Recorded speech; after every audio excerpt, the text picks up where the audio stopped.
زبور کی کتاب، اس کا 30واں زبور اور اس کی پہلی 4 آیات۔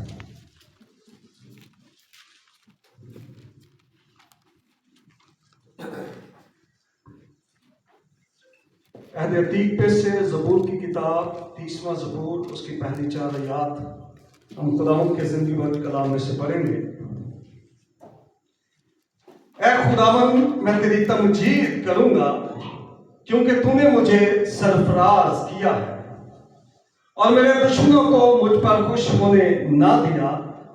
اے خداوند میرے خدا، میں نے تجھ سے فریاد کی اور تو نے مجھے شفا بخشی۔ اے خداوند، تو میری جان کو پاتال سے نکال لایا ہے، تو نے مجھے زندہ رکھا ہے کہ میں غور میں نہ جاؤں۔ خداوند کی ستائش کرو، اے اس کے مقدسو، اور اس کے قدس کو یاد کر کے شکر گزاری کرو۔ خداوند کے پاک کلام کے پڑھے اور سنے جانے پر خداوند کی برکت ہو۔ آج شام ہم شکر گزاری کے تعلق سے اپنی زندگیوں کی رہنمائی کے لیے سیکھیں۔ ایک خدا کا خادم کہتا ہے کہ شکر گزاری جو ہے وہ سانس کی مانند ہے۔ جس طرح جب سانس رک جاتی ہے سو ہم مردہ ہو جاتے ہیں، اسی طرح اگر ہماری زندگیوں سے شکر گزاری جاتی رہے سو ہم روحانی طور پر مردہ ہو جاتے ہیں۔ ایک اور خادم کہتا ہے کہ شکر گزاری جو ہے وہ چابی ہے جو آسمان کے خزانوں کو کھول دیتی ہے۔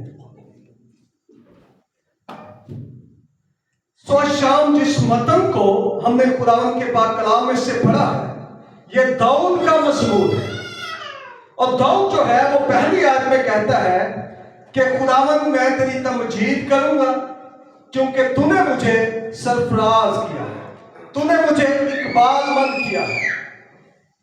اور پھر دوسری آیت میں وہ کہتا ہے کہ میں اس لیے تیری شکر گزاری کروں گا، تجھے مبارک کہوں گا کیونکہ تو نے میرے دشمنوں کو مجھ پر خوش نہ ہونے دیا بلکہ ان پر مجھے فتح بخشی ہے۔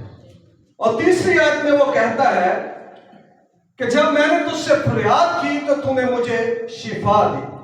اور آگے وہ کہتا ہے کہ تو نے میری جان کو پتال سے نکالا ہے، غور میں نہ جانے دیا۔ اٹس مینس کہ وہ کسی، جس طرح سے آج کینسر ہے اور بہت ساری ایسی بیماری ہیں جو جان لیوا ہیں، وہ کسی ایک ایسے مرض میں مبتلا تھا کہ وہ اپنی روح میں محسوس کرتا تھا شاید میں چلا جاؤں گا، لیکن خدا نے اسے صحت بخشی۔ اور پھر چوتھی آیت میں وہ کہتا ہے کہ اے مقدسو، آؤ ہم خداوند کی شکر گزاری کریں، ہم اس کی تمجید کریں، ہم اس کی ستائش کریں، اور جس قدر وہ پاک ہے، جس قدر وہ شایان شان ہے، ہم اس طور سے اس کے نام کو مبارک کہیں، اس کی تعریف اور اس کی تمجید کریں۔ کیونکہ رومیوں کے خط میں لکھا ہے کہ اگرچہ انہوں نے خدا کو جان تو دیا مگر اس کی خدائی کے لائق اس کی تمجید اور شکر گزاری نہ کی۔ سو داؤد کہتا ہے کہ جس قدر وہ قدوس ہے، جس قدر وہ پاک ہے اور جس کے لائق ہے، ہم اس طور سے اس کی شکر گزاری کرنی ہے۔ اور یہاں پر قدس کو یاد کر کے اگر ہم اس کے عبرانی ورڈ کو دیکھیں تو وہ ورڈ جو ہے وہ جاتا ہے اور اس کا مطلب ہے کہ خدا کے کرم کو یاد کر کے، یعنی کہ جو اب ہم کہاں پر ہیں یہ میٹر نہیں کرتا کہ ہم دکھ میں ہیں، ہم پریشانی میں ہیں، ہم مصیبت میں ہیں، ہم سکھ میں ہیں، لیکن آج سے پہلے جو اس نے ہم پر کرم کیا ہے ہمیں اسے یاد کر کے اس کی شکر گزاری کرنے کی ضرورت ہے۔ اور پچھلے سالوں میں جب کرونا جو ہے وہ عروج پر تھا سو ایک امریکہ میں ایک شخص تھا جو اس میں مبتلا ہو جاتا ہے، اور جب وہ کرونا میں مبتلا تھا تو اسے ہاسپٹل میں ایڈمٹ کیا جاتا ہے۔ اور جب وہاں پر اسے ایڈمٹ کیا جاتا ہے 6 دنوں کے بعد اسے ڈسچارج کیا جاتا ہے اور اسے کہا جاتا ہے کہ آپ صحت یاب ہو چکے ہیں.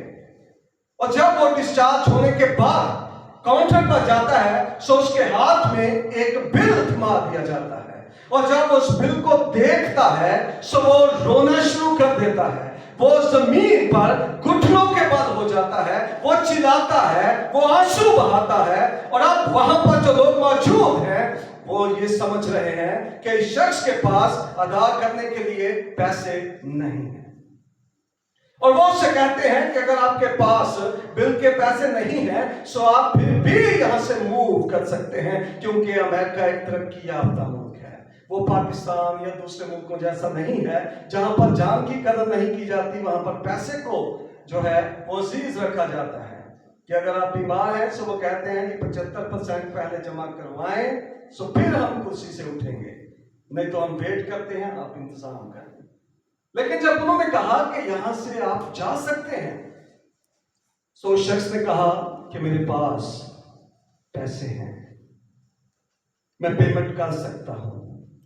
میں پیمنٹ کی وجہ سے نہیں رو رہا, میں رو اس لیے رہا ہوں کہ آپ لوگوں نے مجھے 6 دن سانسیں دی ہیں اور آپ لوگوں نے اس کا بل $10,000 بنایا ہے.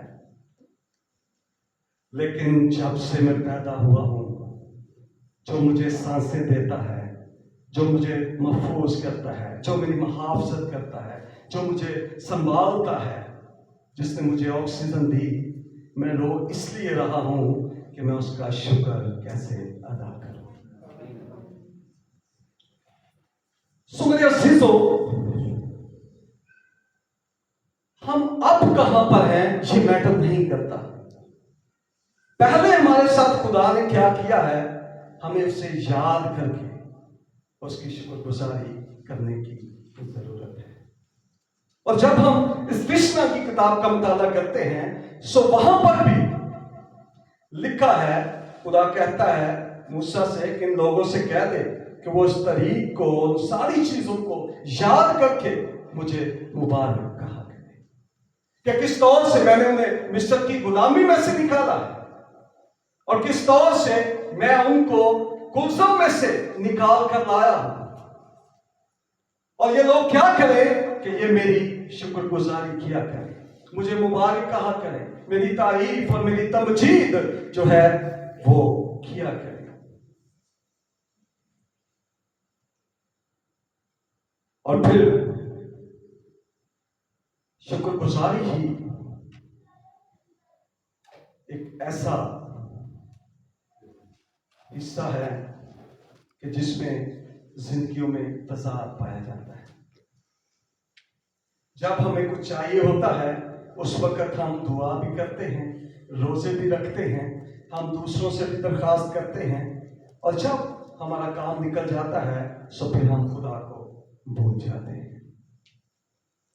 اور اس کے لیے ہمیں خدا کے کلام میں سے لوکا کی معرفت لکھا گیا انجیل بیان اس کا 17واں باب اور اس کی 11ویں آیت سے ہم پڑھیں گے.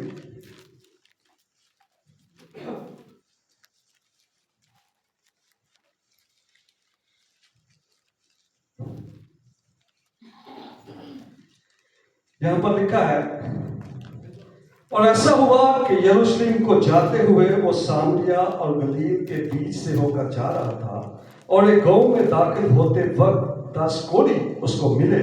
انہوں نے دور کھڑے ہو کر بلند آواز سے کہا, اے یسوع, اے صاحب, ہم پر رحم کر. اب یہاں پر ہم دیکھتے ہیں کہ ان 10 کوڑیوں میں یونٹی پائی جاتی ہے, ان میں اتحاد پایا جاتا ہے. یہ اکٹھے ہیں اور اکٹھے ہم آواز ہو کر جو ہے وہ یسوع سے کہتے ہیں کہ اے صاحب, اے یسوع, ہم پر رحم کر. اور پھر اگلی آیت میں لکھا ہے, اس نے انہیں دیکھ کر کہا, جاؤ اپنے پن کاہنوں کو دکھاؤ. اور ایسا ہوا کہ وہ جاتے جاتے پاک صاف ہو گئے. اور جہاں پر ہم دیکھتے ہیں کہ ان کی زندگیوں میں فرما برداری بھی پائی جاتی ہے. جب یسوع مسیح نے کہا ہے کہ اپنے تئیں جا کر کاہنوں کو دکھاؤ، سو انہوں نے کوئی کراس کویسچننگ نہیں کی.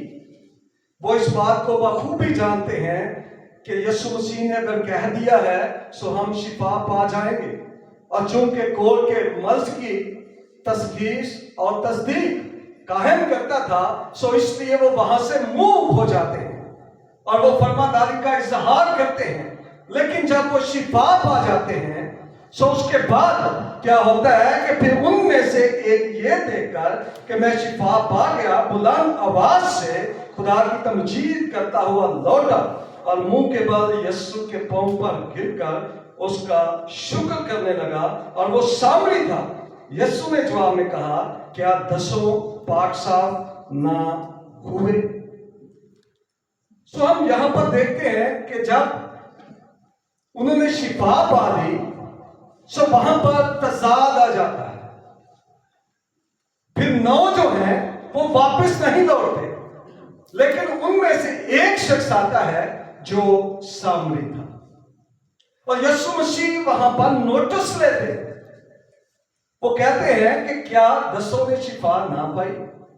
تم اکیلے آئے ہو، سو باقی کے 9 جو ہیں وہ کہاں پر ہیں؟ سو شام ہمیں اپنی زندگیوں میں اس بات کو سیکھنے کی ضرورت ہے کہ ہمیں ہر ایک حال میں خدا ان کی شکر گزاری کرنے کی ضرورت ہے. جب ہم بے دل ہو چکے ہوتے ہیں، جب ہم بے روزگار ہوتے ہیں، جب ہم بیمار ہو جاتے ہیں، جب ہم دکھوں میں سے گزر رہے ہوتے ہیں، اس وقت ہم خدا کے پاس آتے ہیں. لیکن جب وہ ہمیں شفا دیتا ہے، ہمیں جاب دیتا ہے، ہمیں برکت دیتا ہے، ہمیں بڑھاتا ہے، سو اس وقت ہم اس کے حضور نہیں آتے. تو داؤد کہتا ہے کہ ہمیں اس کے کرم کو، بے شک آج ہم مصیبت میں ہیں، لیکن جو اس نے پہلے ہم پر کرم کیا ہے، ہمیں زندگی دی ہے، ہمیں سانسیں دی ہیں، ہمیں اولاد جیسی برکت سے نوازا ہے جس کو ہم روپے پیسے سے نہیں خرید سکتے، جس نے ہماری زندگیوں کو اپنی برکتوں سے بھرا ہے. ہمیں ان برکتوں کو، ان نعمتوں کو یاد کر کے اپنے خداوند کی شکر گزاری جو ہے وہ کرنے کی ضرورت ہے. اور سم ٹائمز ہماری زندگیوں میں ناشکرا پن ہوتا ہے، جس کی وجہ سے ہم اس میں سے نکل نہیں پاتے. جس طرح سے بنی اسرائیلیوں کی زندگی میں تھا کہ خدا نے ان کی زندگی میں کس طرح سے کام کیا، لیکن پھر بھی مصر ان کے اندر سے نہ گیا. ان کو مصر کے کھیرے یاد آتے تھے. پھر انہوں نے سونے کا بچڑا بنا کر کہا کہ یہی وہ خدا ہے جو ہمیں وہاں سے نکال کر لایا ہے. اور ان کا 40 دنوں کا سفر ناشکرے پن کی وجہ سے 40 سالوں پر محیط ہو. تو سم ٹائمز خدا ہماری زندگیوں میں آزمائش آنے دیتا ہے، جس طرح ایوب کی زندگی میں آئی. سم ٹائمز ابلیس بھی ہمیں آزما لیتا ہے، لیکن ہمیں اگر ہم اس میں خدا کے شکر گزار رہتے ہیں تو پھر ہم اس میں سے نکل آتے ہیں. لیکن اگر ہم ایسے حالات میں ناشکرے پن کا جو ہے وہ اظہار کرتے ہیں، ہم خدا ان کی شکر گزاری نہیں کرتے، تو پھر ہم انہی حالات میں پستے رہتے ہیں. جس طرح سے وہ اپنے ناشکرے پن کی وجہ سے 40 سال سفر کرتے رہے، اسی طرح ہمارا بھی وہ ٹائم پیریڈ جو ہے وہ بڑھتا چلا جاتا ہے. سو ہمیں ہر ایک حال میں خدا ان کی شکر گزاری کرنے کی ضرورت ہے، خواہ ہم دکھ میں ہوں خواہ ہم سکھ میں. ایک شخص تھا، وہ ننگے پاؤں روڈ پر چل رہا تھا. سو گرمی تھی اور روڈ جو تھا وہ تپا ہوا تھا، سو اس کے پاؤں چلنا شروع ہو. سو اس نے خدا سے گلہ کرنا شروع کیا کہ خدا مجھے بھی کوئی زندگی ہے کہ میرے پاؤں میں جوتا نہیں.